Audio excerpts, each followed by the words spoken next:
Pass or smash Sandro Marcos? Pass!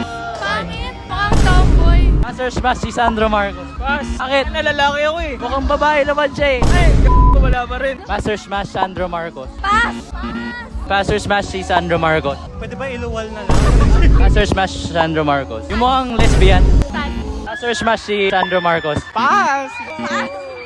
Pass or smash Sandro Marcos? Pass or smash si Sandro Marcos? Pass! Pass! Magkano yan, boss? Kilala kita. Mas masarap sa Lasal. Pass or smash si Sandro Marcos?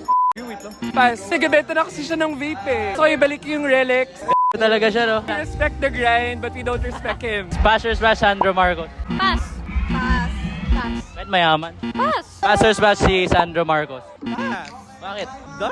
Smash or pass Sandro Marcos? Smash or pass si Sandro Marcos? Pass. Why? I don't want to sound homophobic or misogynistic. Boss, saan ka magpo-protesta next? Saan ba masarap mag-protest dito sa UP? Anywhere! Anywhere. Everywhere! Galit ba kayo dyan? Of course! Bakit? Kalaban po natin sila sa ating lipunan. Ganun ba?